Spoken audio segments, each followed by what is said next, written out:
Imagine a dynasty so obsessed with keeping power in the family that they destroyed themselves from the inside out. You're standing in the glittering court of Spain, where gold drips from the ceilings and tapestries shimmer with the weight of centuries. Musicians play, courtiers whisper, and on the throne sits a monarch with a face unlike any you've seen before. His lower jaw juts so far forward that he cannot close his mouth. His words slur, his speech garbled. His very body is a symbol of his family's legacy and its curse. This is the story of a family that ruled empires stretching from Spain to Austria, from the Americas to the Far East. Kings, queens, emperors, archdukes, their blood touched nearly every throne on the continent. But there was a price. Before we step into the forsaken courts of Europe's most cursed dynasty, where gilded palaces still seem to echo with the voices of kings who could barely speak, and portraits stare back with jaws that never closed, take a moment to subscribe and tap that like button. If you're drawn to history's darker corners, to the ghosts of empires that refuse to die quietly, then you're exactly where you should be. And tell me in the comments, where in the world you are watching from. For centuries, the Habsburgs married cousins, uncles, nieces. They believed that by keeping blood pure, they could keep crowns secure.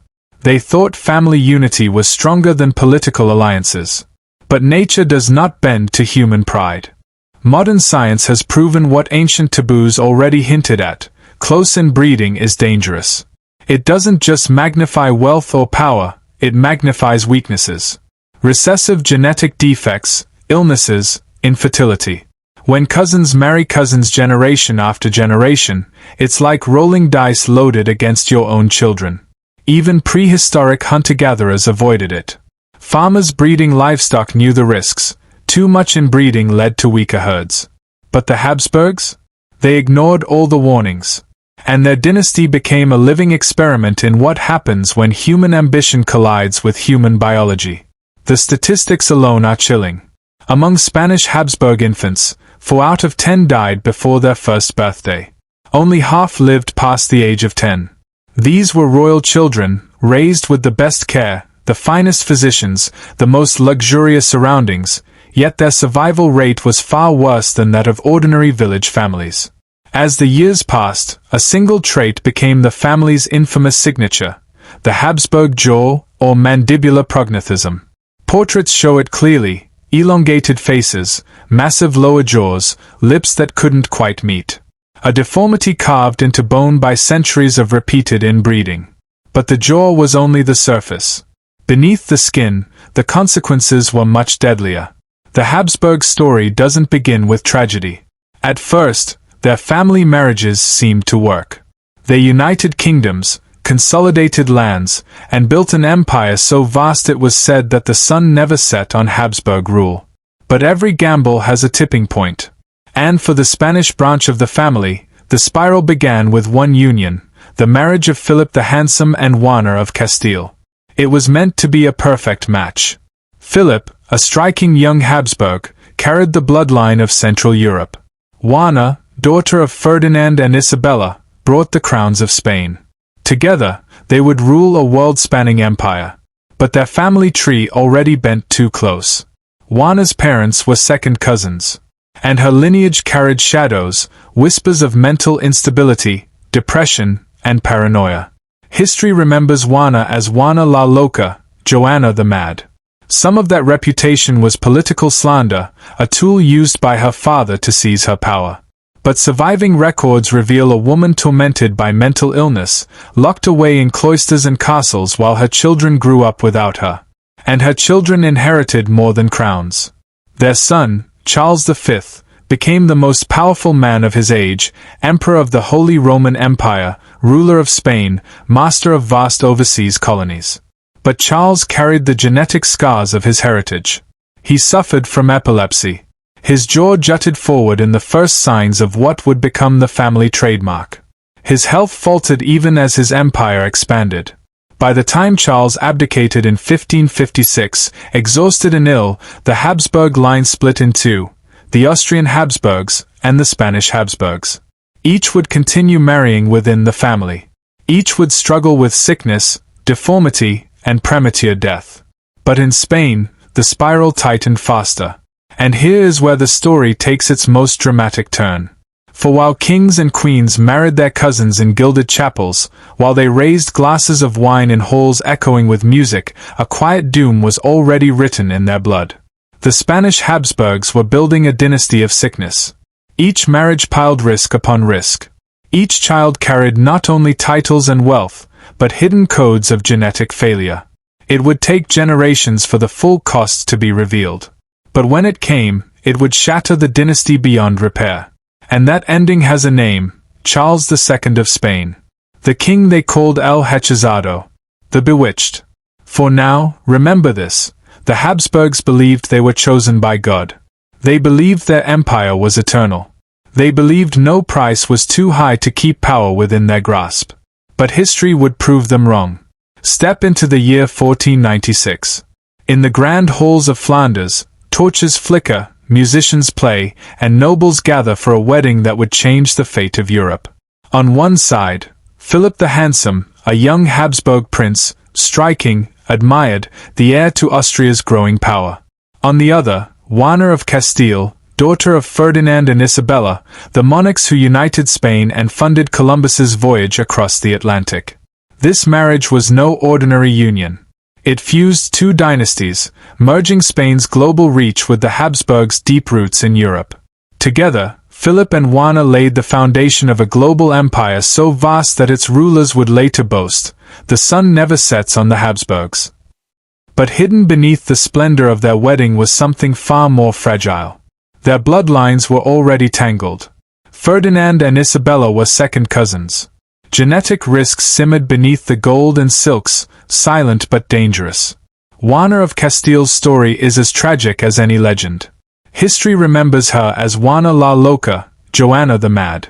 And though politics exaggerated her reputation, her struggles were real. She suffered fits of paranoia, episodes of deep depression, and moments of wild obsession. After Philip's sudden death in 1506, Juana clung to his coffin, refusing to let him be buried, traveling with it across Spain in a grief so overwhelming it seemed like madness. Her father, Ferdinand, seized the chance to strip her of power, locking her away for decades. Later, her own son would continue her confinement. But Juana's legacy lived on, not through her rule, but through her children. The most famous of them was Charles V, born in 1500. Charles was, at first glance, the triumph of the Habsburg experiment. Handsome, intelligent, fiercely ambitious, he inherited more titles than any man before him. King of Spain, Archduke of Austria, Duke of Burgundy, and, in time, Holy Roman Emperor. His realm stretched from the Americas to Italy, from the Netherlands to Germany. But Charles also bore the first visible cracks of the dynasty's inbreeding. His lower jaw jutted forward in what would become the family's signature trait, the Habsburg jaw. Portraits show his lips unable to meet, his chin exaggerated, his face elongated. Behind closed doors, he suffered from epilepsy and struggled with health that betrayed his royal stature. Charles' reign was one of constant war and endless struggle, against the Ottomans, against France, against the rising tide of Protestantism. Yet, even as he waged battles across continents, his own body reminded him of the price his family had already begun to pay. When Charles abdicated in 1556, weary and ill, he divided the Habsburg Empire in two. His brother Ferdinand took Austria and the Holy Roman Empire. His son Philip inherited Spain, its colonies, and its crown. Two branches, one dynasty. Both carrying the same dangerous flaw, the obsession with keeping blood pure. For the Austrian line, the story would drag on for centuries. But for the Spanish branch, the spiral was already tightening. Because Charles had passed down not only crowns and castles, but fragile genetics. And Philip II, the heir of Spain, would double down on the very practice that doomed his family. The logic of the Habsburgs was simple, and deadly. Better to marry a cousin or a niece than risk an outsider weakening the line. It wasn't just arrogance. It was fear. Fear of losing power. Fear of betrayal. Fear of dilution. And so, generation after generation, they closed ranks, marrying within their own blood. The result was a dynasty that built palaces on sand. Grand from the outside, rotting within. Before we move on to Philip II and his tragic children, pause for a moment. Because this is where history asks something of you. The nobles of Spain saw the warning signs. They watched Juana unravel. They saw Charles struggle with his health. They watched as children sickened and died. And still, they stayed silent. They looked the other way, too fearful to speak against the throne. The Habsburgs believed they were invincible. With each marriage, each crown, each new alliance, they told themselves that their empire was chosen by God. But by the late 1500s, their pride was feeding a curse that no prayer could undo. When Philip II inherited Spain from his father, Charles V, he ruled an empire so vast it was said that the sun never set upon it. Gold and silver poured in from the Americas, fleets carried wealth across the seas, and Spanish armies marched across Europe. But Philip was not content with wealth alone. He wanted control. Absolute, unshakable control. And for him, that control began at home, with blood. Philip married 4 times. Each wife was his relative. His cousin, his niece, his kin. Of his 11 children, more than half died in infancy or childhood. The most infamous survivor was Don Carlos, his son by his first cousin Maria of Portugal. Don Carlos was sickly from birth. Misshapen, violent, and unstable, he terrified courtiers with sudden rages and cruel outbursts. Some whispered he inherited not just his father's blood but his mother's fragility, doubled by the closeness of their union. When Carlos's behavior became too dangerous, Philip imprisoned his own son in a palace tower. The prince died at just 23. To the world, Philip II was the champion of Catholic Europe, the king who launched the Armada against England, the man who built the mighty Escorial Palace. But within his family, he was a man watching his children die, one after another, the empire's future slipping through his fingers. When Philip III came to the throne in 1598, there was a flicker of hope. His marriage to Margaret of Austria, herself a Habsburg, produced more children who reached adulthood than his father's unions had. For a moment, it seemed as though the dynasty might escape its fate. But Philip III was no great ruler. Weak-willed, pious to the point of paralysis, he let his ministers govern for him. Under his reign, corruption flourished, and Spain's once mighty grip on Europe began to weaken. And then came Philip IV, his son. Philip IV reigned for more than 40 years, from 1621 to 1665. His court was lavish, his patronage of the arts legendary. He surrounded himself with painters like Velázquez, whose portraits immortalized the strange beauty of a family already marked by deformity. But his personal life was a disaster. He fathered at least 10 children with his first wife, Elizabeth of France. Nearly all of them died young. Only one, Balthasar Charles, survived long enough to become heir. And when Balthasar died suddenly of smallpox at just 16, Philip IV was left desperate. It was desperation that led him to one of the most infamous marriages in history. In 1649, Philip married Mariana of Austria, his own niece. She was 14 years old. He was 44. And their family trees were so entangled that they shared all 8 grandparents, a union as genetically risky as marrying your own sibling. From this marriage came more heartbreak. Their first son, Philip Prospero, died at just 3 years old. Other children followed, each weak, sickly, or short-lived. And then, in 1661, came the child who would carry the full weight of the Habsburg curse, Charles II of Spain. Born frail, disfigured, and sickly, Charles was the living embodiment of generations of inbreeding. Courtiers whispered about demons, witches, and curses. Physicians scratched their heads, prescribing potions and prayers. But the truth was far simpler, and far sadder. Charles was never meant to carry the weight of a crown. As you stand at this moment in history, with the shadow of Charles II looming ahead, the pattern is clear. The Habsburgs had built their dynasty on marriages meant to protect their power. But each union, each cousin wed to cousin, was another stone laid in the tomb of their line. They had everything, wealth, armies, empires. And yet, they could not escape themselves. Picture the royal nursery in Madrid, 1661. Gold-threaded curtains hang heavy over the crib. Priests hover with holy water. Physicians whisper in worried tones. And there, in the cradle of an empire, lies a child who should never have worn a crown. His name is Charles II of Spain, the last of the Spanish Habsburgs. The boy they called El Hechizado, the Bewitched. From the moment of his birth, his body betrayed the dynasty that had created him. His head was large, his tongue so swollen that he struggled to nurse. His limbs were thin and weak, his frame fragile. Servants noted that he cried incessantly, and yet his cries were faint, his voice oddly strained. By the time he was 4, he could barely stand.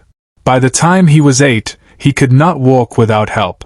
He did not learn to speak until he was nearly a teenager. Even then, his words were slurred, his tongue too heavy, his jaw too distorted. And yet, this child was the future of Spain. Centuries of inbreeding had done their work. Geneticists today describe Charles II as one of the most inbred monarchs in history. His inbreeding coefficient was calculated at 0.254, a number so high it approaches what would be expected if his parents had been brother and sister. His lineage was a hall of mirrors, the same names repeated generation after generation. Cousins married cousins, uncles married nieces, until the family tree folded in on itself. Charles was not just the product of his parents. He was the culmination of 16 generations of choices made to keep power pure. And the price was devastating. Charles II's life was a catalogue of suffering. He was plagued by seizures. His immune system was so weak that even mild illnesses became near-death experiences. He endured constant digestive problems, leaving him frail and malnourished despite the feasts of the royal court. Some scholars believe he suffered from hydrocephalus, a condition in which fluid builds up in the brain, as well as hormonal disorders like hypogonadism and hypothyroidism. He was barely educated, unable to focus on studies or govern effectively. Courtiers whispered that he had the mind of a child, incapable of understanding the documents he signed. And yet, he was king. His court did not respond with reason or science. They responded with superstition. Charles was treated not as a sick man, but as a cursed one. Physicians bled him, fed him bizarre concoctions of herbs and metals, and placed him near the relics of saints. Priests performed exorcisms, chanting prayers as Charles writhed in agony. Alchemists promised cures. Nobles whispered that witches had laid hands on him. Every day of his reign was a battle not against enemies abroad, but against the frailty of his own body. And all the while, Spain crumbled. The empire that had once stretched across continents was rotting from within. Its armies suffered defeat after defeat. Its treasury ran dry, drained by endless wars and poor leadership. Famine stalked the land, and ordinary Spaniards paid the price for their rulers' mistakes. The Spanish Habsburgs had believed that keeping bloodlines pure would preserve their power. Instead, they had created a monarch who could barely stand, let alone defend an empire. Charles married twice, first to Marie-Louise of Orleans, then to Maria Anna of Neuburg. Both women were paraded before the court, pressured to produce heirs who might save the dynasty. Both endured years of desperation, prayers, and humiliating medical treatments. But no children ever came. The line was broken. The dynasty was doomed. By the time Charles approached his 40s, his body was collapsing. He was weak, sterile, and increasingly haunted by the knowledge that he had failed his family, his people, and his crown. His courtiers clung to him as a symbol, but everyone knew the truth. The Habsburg dynasty in Spain was at its end. In 1700, Charles finally died, leaving behind no heirs. His autopsy shocked even those who had watched him waste away. His body was said to be riddled with fluid, his intestines rotted, his lungs consumed, and his testicles the size of peas. He was 38 years old, but his body was described as that of a man twice his age. The curse of the Habsburgs had run its course. So take a breath. Let that sink in. And prepare yourself. Because in the next chapter, you'll witness not just the death of a man, but the death of a dynasty. The year was 1700, and all of Europe was watching Spain. Inside the royal Alcázar of Madrid, Priests prayed, courtiers whispered, and the people waited for news that could change the balance of power across the continent. At the center of it all lay Charles II of Spain. The king was only 38 years old, but his body was ravaged. Pale, trembling, unable to eat, he seemed less a monarch than a ghost wandering his own palace. His reign had been 2 decades of sickness, superstition, and decline, and now, it was nearly over. Charles's death was not just the death of a man. It was the death of a dynasty. The Spanish Habsburgs, who had ruled for nearly 2 centuries, who had commanded fleets and armies, who had spread their empire across the world, were finished. Centuries of inbreeding had narrowed their bloodline until it produced a king who could not rule, could not fight, could not father children. It was the cruelest irony imaginable. The very practice meant to preserve their power, keeping marriage in the family, had destroyed them. When Charles II finally breathed his last on November 1, 1700, the court gathered around his body. His autopsy was grotesque, almost unbelievable. His body was described as emaciated, his intestines filled with fluid, his lungs consumed, his heart the size of a peppercorn. His testicles were shrunken, the size of peas. It was as if nature itself had written a final condemnation on the last king of Spain's Habsburg line. But Charles left behind more than a broken body. He left behind a will, and in it, a decision that would plunge Europe into war. With no children of his own, Charles named his successor, Philip of Anjou, the grandson of King Louis XIV of France. To Charles, this was a desperate attempt to keep the Spanish Empire intact. To the rest of Europe, it was a nightmare. If Spain fell into French hands, the balance of power would collapse. The Bourbon dynasty would control France and Spain, creating a superpower that could dominate the continent. And so, the moment Charles died, the War of the Spanish Succession began. For 13 years, Europe was torn apart. Armies clashed from Italy to the Low Countries. Navies fought across the seas. Hundreds of thousands died in battles meant to decide who would wear the crown of Spain. In the end, France prevailed, but just barely. Philip of Anjou became Philip V of Spain, the first Bourbon king.